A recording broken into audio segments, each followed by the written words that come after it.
So it's been 3 long years since Sony released any brand new APS-C Sony lenses. Now we're looking at the 16 to 55 f2.8 that has no stabilization that came out when the A6600 came out. Then we have the 70 to 350, it's an f4.5 to f6.3. So it's not going to stay at like an f4.5 as you get to the longer spots of that focal range. However, it's okay, but I haven't heard literally anybody talk about this lens, so it must not have been something that was won over too well by the creator community. Now granted, one of the best things about the Sony E-mount is the fact that you can adapt lenses, so I think it's pretty fantastic that you can go get those 16 to 35 f2.8 lenses and put them to use on the APS-C, but that doesn't mean we don't actually need lenses for APS-C that's smaller and lighter in weight. Because one of the things that I hate with adapting full frame lenses is that you also adapt the weight of that full frame lens. Now the new lenses that Sony have released, none of these have optical steady shot, but we're looking at the 11mm f1.8 that comes in around $548. Then we have the 15mm f1.4 that's coming in at $748. And lastly in this new trio is the 10 to 20mm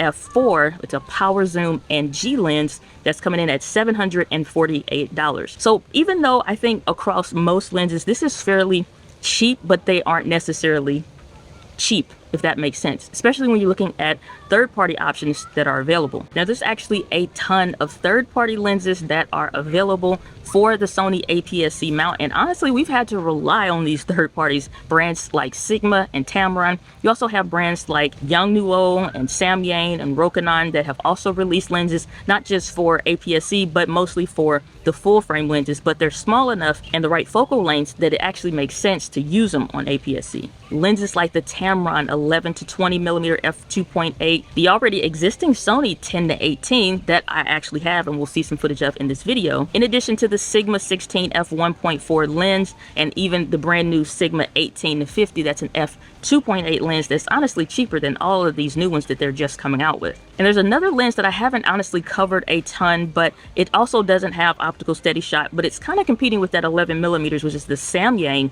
12mm f2.0. It does have the new autofocus and that's only $350, but there's no optical steady shot.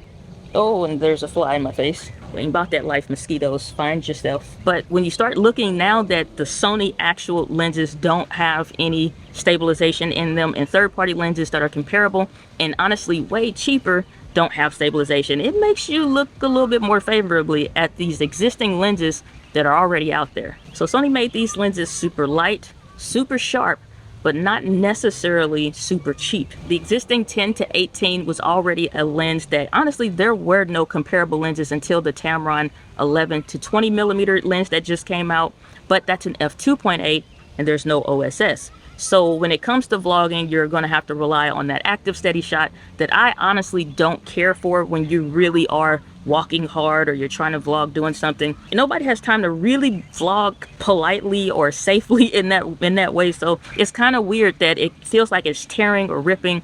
So it makes you honestly not want to use it. And that lens was already super light. It is 225 grams, but since none of us are drug dealers, it's 7.94 ounces. This is at least what we use here in America that makes more sense to our brains. The new Sony 10 to 20mm is still an f4 lens, but it's a power zoom lens and it also is still an f4. The fact that it doesn't have any optical steady shot honestly doesn't make you want to look more favorably at it just because it weighs less. So this lens is coming at 6.3 ounces or 178 grams. There's no OSS. Power zoom is still a feature that I think a lot of creators, if you're using a gimbal, will find the most value out of. And I think this is kind of the sweet spot for most of these lenses. Would you use the Tamron 11 to 20 with no optical steady shot, but you do get an f2.8, or would you use the 10 to 18, the existing old lens that is an f4 and it still has optical steady shot, so you're not fully reliant on that. So if your lenses do not have stabilization in them like these new ones and like third parties, then you're looking at using no stabilization and maybe catalyst brows, or you're stuck using active that once that is cropped in, you're not going to get the extra, because if the camera didn't see it, it didn't capture it, which sucks. The Sigma 16 is one of the heaviest third-party options that most of us already have, especially us APS-C enthusiasts, and you're looking at 14.29 ounces or 405 grams, and you do feel the difference, especially when you pair it with a camera like the Sony a6600. And yes, the Z battery and IBIS is great, but that also makes your camera a little bit heavier. Now, some people would rather have it and not worry about the weight because it's not that much, and 2 pounds isn't a ton when vlogging. But when you look at something like the ZV-10 and the 10-18, it's a much lighter setup. All right, so let's say I'm vlogging. Right now we're on the Sigma 16 and we're not using any stabilization at all because I'm going across grass, I'm doing a bunch of stuff. And we're gonna let Catalyst Browse take care of that. But you also notice that there is gonna be a crop whenever you do this. So anytime that you choose to use a lens that doesn't have OSS, either you plan to walk very sturdy and not worry about any jitters, or if you trip and fall or whatever, because if you're moving it and you're like, hey, look at this now and whatever, and a ton of other stuff, then at that point you're going to move, like you're going to be jittery. Now I can bring this in off the vlogging stick and just hand hold it, and this is what you can expect, like hand holding it. Again, no stabilization, it's just solely handheld footage, and it's not terrible, but it's not the best. So let's switch to the 10 to 18 and see what that's like. So now we're on the 10 to 18 millimeter. I do have this a little bit extended out, so if I was just to hold it in my hand instead, this is like what I would usually use, like just vlogging, walking normally. This is exactly what I would choose to do. All right, so now I'm still holding my vlogging stick, just extended out just a little bit at the last portion, but the one thing is the 10 millimeter is great just because it can be super duper wide. When you have the 10 to 18 on here, you have optical steady shot at f4, and it's not a power zoom, and it's more of a photography lens. But again, most people will still use this when it comes to vlogging. And one of the cool things with the 10 to 18, we're just handheld here, is that when you turn on standard stabilization, it still works fine. You don't have to worry about it cropping in. It's not going to. So either way, you're still fine when you're trying to use this lens, and it's not a terrible lens either when it comes to image quality. So one of the things that doesn't get talked about is the weight of cameras and gear when you're using them. Right now we're on active on the 10 to 18 at 10 millimeters. This at the same arm length, just hand holding it, it's not terrible, but it's not necessarily the greatest either. And I do have an ND filter on here, so if I face the sunlight, you can see you get a little bit better lighting and the whatnot. So f4 is not dark by any means, but nothing behind you really is blurry until you start getting into, I don't know what the feet is, but a ways behind you. Then stuff starts to get blurry, but immediately you have a deeper depth of field on an f4. But I would take that for the weight of an APS-C lens instead of an 11 to 20, even though that Tamron lens is fire. Now, I recently tested the Sony a7 IV as well as the Sony a7C when I went to San Diego, and then when I went to my nephew's graduation. And 4K 60 is a big deal on the Sony a7 Mark IV. However, we don't have that on the Sony a7C. So I think these lenses, honestly, aren't really for APS-C cameras or some brand new Bee's Knees Hall of Fame APS-C camera that's going to come out. I think it's for the 4K 60 and the APS-C crop that we're going to see on full frame entry level cameras. And nobody's talking about this. Now, when I went to both of these trips, I took the 70-200 f2.8 G Master lens, which is a chef's kiss, amazing lens. But even when I was way back past 50 feet from the stage, or from the person that I was shooting, or if they're walking the stage and they're closer and then they go further away and you can't see them all that great, then from there, I'm noticing I need extra reach. And this is where all of these different crop modes tend to be really fantastic. So you can go from full frame to APS-C mode, that's a 1.5 times crop.